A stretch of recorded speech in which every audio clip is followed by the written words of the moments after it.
Right. And if it's called Dungeons and Dragons, why are there no Dungeons models? What? They had gates and walls in a whole bunch of kits, including the last one we just opened. All I want is like a full-size dungeon. I just don't feel like this is true to anything. You're one of those hard-to-please gamers, aren't you? We have Booster, the first of Dragons Attack Wing, Tyranny of the Dragons.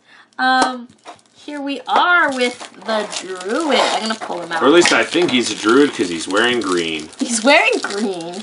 And also, he's carrying a staff. Ooh. Do you think he's armed with a bow, Nathan? Let's see. This token right there is marked Brilliant Arrows, so I'm going to say yes. Oh. Ouch.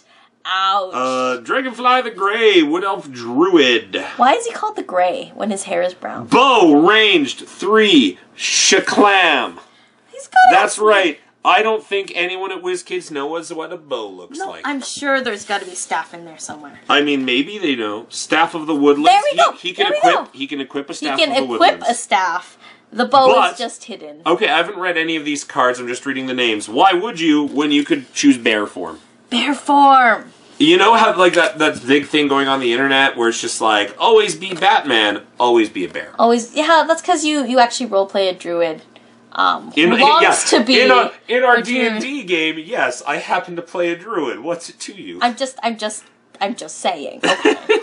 So there's the bear form and there's the staff of the woodlands. You know, the staff of the woodlands is pretty freaking good. Okay, yo. So I like how this is another great caster option because we have the Sun Mage caster. If you look, he has 3 spells. However, he can also equip armor, which is fantastic. So he can equip both of those cards.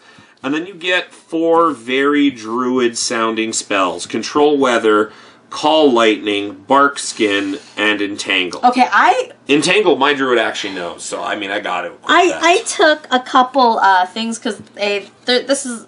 I read through some of these cards already. I did a preview of these. Anyways, Control Weather and Call Lightning go together so well.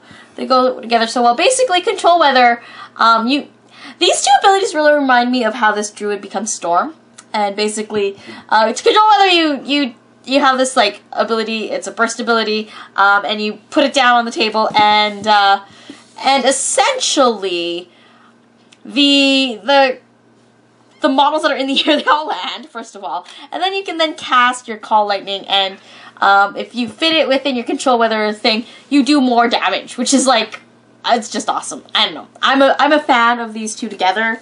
I see how they kind of go together, but I also see how, like, you know, when you take, basically, it's very clear that you can kind of build this particular model 2 ways. One, you build him as a caster, or you build him as like a super heavy hitter who can withstand a lot of damage and kind of like be very defensive. So there's then... Bark Skin is great because it adds +1 to your armor, and its cost is actually based upon the amount of armor found on the character, because you'll notice it is a holy spell. There are dragons that have holy spells. So, if you're an existing dragon that has armor, you can equip that card, but it's way more expensive, because I believe it's 3 times your current armor value. So if you have 3 times 0, it's free, essentially. It's free armor on that character. I would assume so. Unless WizKids is doing different kinds of math than I am. Base armor value times 3, including bonuses for armor upgrades. So yeah, absolutely. It'd be a 0-point upgrade on a 0 armor model. And the fact, it is a spell though, right? Unless so this is the 1 though. So if this is a +1, is it then 3 points? No. Because it's a spell. You have to cast it, you have to spend the action, you have to disable it, you have to put the tokens on. It's free for him.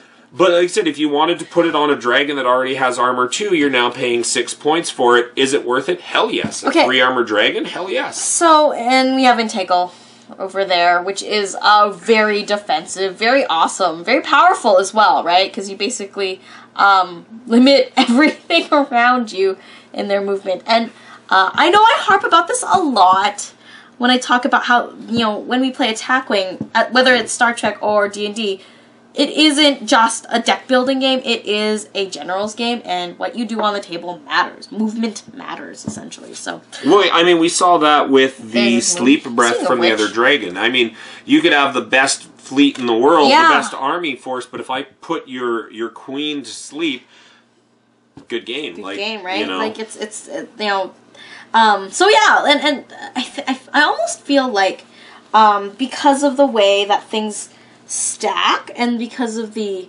way the continuous effects work, and because of the way spells interact in this game, that this is very much a strategist's game. It's even more obvious that it's a strategist game because you can't just stack a whole bunch of effects and say, "Blah, I win." And play the theory kind of... Which is hilarious coming from a Klingon player. I mean, you have to know how much I'm enjoying it. Like, my heart sings to hear you talk about how, oh, you can't just do it. Like, speaking derogatorily about literally the fleet you play. I'm sorry. It's just, you know what? Say what you will. I need to roll 12 attack dice. Okay? Movement matters. I'm just saying movement matters. And the way you use the continuous effects and that sort of thing, it all matters. So I really appreciate that. Even though you may mock me for that appreciation. That isn't you for me. I've always loved things with movement. That's why I play things with Sensor Echo. So yeah, there we go. You want to build a quick build out of this guy? Let's say, I think is it 30 points at the Find Booster? Okay, if we were to go 30 points, I would probably just take your Control Weather Call Lightning on him. On Dragonfly the Grey? On Dragonfly the Grey. You wouldn't give him a staff? I mean, they're good, but if we're limiting ourselves to 30 points, I mean, the staff is you get +1 attack die when attacking with your primary. The thing with the staff is it's okay, but it only makes him 3. He's going to be much better off casting abilities. And I love Bear Form, but Bear Form disables all of his spells and upgrades, so you couldn't even stack Bear and Staff for 4 attack dice, right? Yeah. So you're just like, the best you could do is 3, which makes him a mediocre fighter. In a world of dragons, I think grounding flyers is way more important. It's absolutely way more important. Well, it's like if you ground them, their movement's impaired and therefore they're less effective or something. Or something. Alright, so there's a 30-point build. If you've got 35 points, throw the Staff of the Woodlands on there. That's 30. If you have 35, you take the Staff. It's going to be more useful than Bark Skin on this particular model because, you know what, yay, Armor 1, it could help, but, you know, it's... If someone wants him to die with 4 hit points, he's gonna die. He's gonna die. He's gonna die. So, he might as well take some stuff down before he goes down, right? All right, that's us for this booster. Let's go open up the next one, shall we? Hooray! Yay!